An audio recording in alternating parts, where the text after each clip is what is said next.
Lance Corporal Riley McCullum was a baby when the war in Afghanistan began. As it ends, he'll return home as one of its final casualties.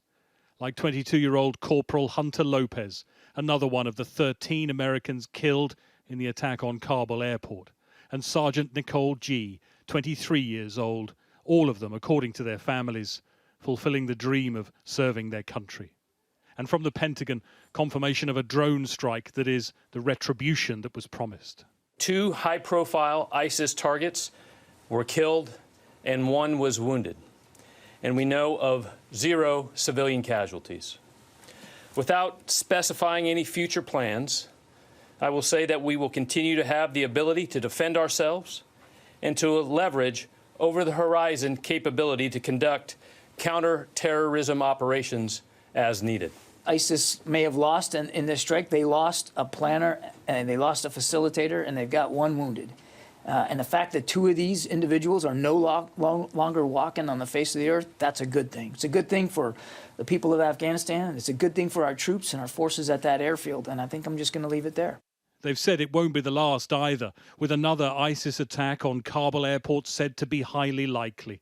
And the drawdown of the 5,000 US service personnel in Kabul has now begun. The operation is in its final days, the space for evacuees dwindling.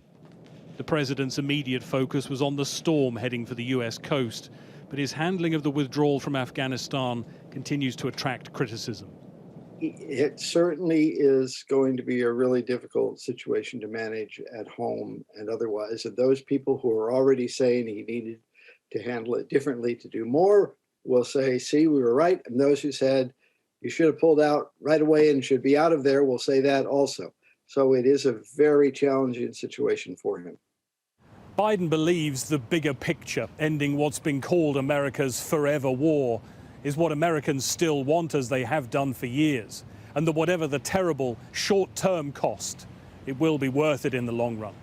Those who did make it out continue to arrive on American soil, a happy ending for them that so many thousands more can still only dream of. And the door is closing. Greg Milam, Sky News, Washington.